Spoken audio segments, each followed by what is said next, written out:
Cousin brother तो बड़ा ऐश करते हैं, मेरी बाकी सहेलियां तो बड़ा ऐश करती हैं, शादियों में भी जाती हैं, घूमती फिरती, सब कुछ करती, मैं ऐसा क्यों नहीं कर सकता, मैं ऐसा क्यों नहीं कर सकती। दाऊद भी कह सकता था, जब उसके भाई तो सेना में ऐश करते थे, पक्का पाप में थे, इसलिए परमेश्वर ने उनको मसा नहीं किया। पक्का पाप में थे, दोबारा कंफर्म हो गया जब गोलियत के सामने उनके पांव कांपने लगे। एक व्यक्ति जो आत्मा में भरा होता है, शैतान के सामने उसके पांव नहीं कांपते, शैतान के कांपेंगे और कांपते, जिस तरह आज आपके सामने शैतान के कांप रहे हैं। उनके पक्का पाप उनके सामने आ रहे थे।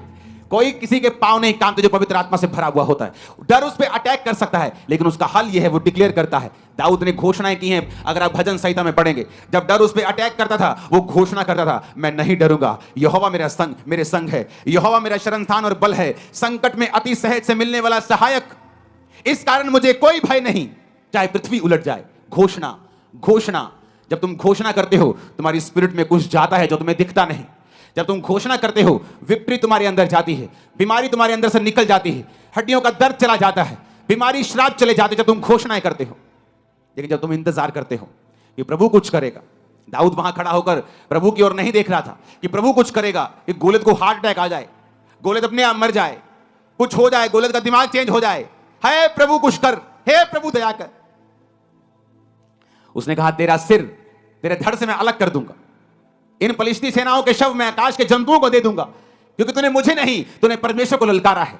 जो आपके पीछे हैं, आपके पीछे नहीं है। जो इस सेवकाई के पीछे, वो इस सेवकाई के पीछे नहीं, वो जीसस क्राइस्ट के मकसद के पीछे हैं, और उनका सिर धड़ से अलग कर देगा परमेश्वर। मैं आपको बता रहा हूं। आपका आमीन छोटा है। ये आमीन अपने परिवार के लिए बोलो, जीत जाओ। फाइनेंस के लिए बोलो और जीत जाओ। शरीर के लिए बोलो और चंगाई को पा जाओ। दिमाग से डिप्रेशन को हटा दो, आमीन बोल के। आमीन बोलो, रास्तों को साफ कर लो। आमीन बोलो, शैतान को हरा दो। जादू की आत्मा और शब को खत्म कर दो, आमीन बोल के। हालेलुया। दाऊद ने फिर डिक्लेरेशन की, फिर घोषणा की।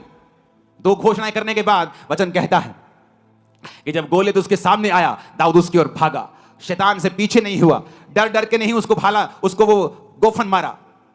बाइबल कहती है उसके सामने फॉरवर्ड गया, बिना डर के उस गोफन को चलाया, उस गोफन में पत्थर रखा, चलाया, उसके माथे पे जाके लगा, गिरा गोलियत। तलवार नहीं थी, गोलियत की ही तलवार पकड़ी, उसका सिर धड़ से अलग किया। जैसे फलिश्तियों ने देखा, ले भाई अपना लीडर तो गया, तो बाइबल कहती सारे भागे। जब सारे भागे तो जो आत्मा में नहीं थे वो भी दलेर हो गए, कहते डीएससी की तैसी, वो भी पीछे भागे, सबको मार दिया। और वही वचन पूरा हुआ जो दाऊद के मुंह से निकला था कि फलिश्तियों के शव आकाश के पंछी खाएंगे, और वैसा ही हुआ। यह कमाल था डिक्लेरेशन का, यह कमाल था यहोवा के वचन के ऊपर विश्वास करने का, यह कमाल था परमेश्वर के साथ संबंधों को कायम रखने का। आमीन ऊंचे वाला चाहिए चर्च। हालेलुया। तो अगर आपके संबंध प्रभु के साथ सही नहीं, मेरा विश्वास है इस मीटिंग के खत्म होने के बाद आप लोग बपतिस्मा लेने के लिए पीछे हमें मिलेंगे, बपतिस्मा लेंगे और प्रभु के साथ अपने संबंधों को कायम कर लेंगे। मैंने यहां पर लोगों को आते हुए देखा है चर्च में, और पूछा है उनसे कब लिया बपतिस्मा, कहते जिस दिन हम चर्च में पहली बार आए थे हमने बपतिस्मा ले लिया था।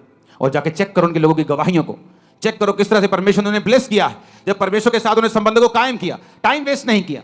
जब मुझे मालूम हुआ था बपतिस्मे का मसीह में आने के शायद 2-4 हफ्ते बाद ही, तो मैंने अपने पास्टर को बोला मुझे अभी चाहिए। तब लोग देते नहीं थे, तब 20-25 इकट्ठे होते थे तो तब मिलता था, जब 2-4 महीने में। तो मैंने मसीह में आने के 1.5-2 महीने के बाद बपतिस्मा ले लिया था। मुझे वो भी लेट लगता था, मैंने कहा लेट लिया है, मुझे और जल्दी लेना चाहिए था। पहला स्टेप है अपने संबंधों को प्रभु के साथ कायम रखना। आत्मिक जो रूल्स रेगुलेशंस हैं, वचन पढ़ना, प्रार्थना करना, संडे प्रभु के घर में आना, प्रभु के भवन में लगाए जाना, सेवा में हिस्सों को देना, सेवा करना, इवेंजलिज्म टीम का हिस्सा बनना, बोना, प्रार्थना करना, अपनी सेवकाई के लिए, अगुओं के लिए प्रार्थना करना। जब आप इन हिस्सों में शामिल हो जाते हैं, उसके बाद आपके अंदर अथॉरिटी आनी शुरू हो जाती है, आपको महसूस हो या ना हो। और जब आप फिर प्रभु के साथ संबंध कायम कर लेते हैं, उसके बाद आपको डिक्लेरेशंस करनी है। अगर आप नहीं करेंगे, गोलियत खड़ा का खड़ा रह जाएगा। और यही वचन देने के लिए प्रभु ने आज मुझे आपसे कहा है, अगर आपको जीत लेनी है तो अगले 4 हफ्ते, ईस्टर समेत, गुड फ्राइडे समेत, प्रभु भोज का थर्सडे समेत, अगले 4 संडे हम घोषणाएं करेंगे। मैं वचनों को लेके आऊंगा, घोषणाओं के वचनों को हम वचन सुनेंगे, घोषणाएं करेंगे, आप घोषणाएं करेंगे। ये गर्मियां आपके लिए ब्लेस्ड और सबसे बेस्ट होंगी। और आमीन ऊंचे वाला चाहिए। मैंने कहा आमीन ऊंचे वाला चाहिए।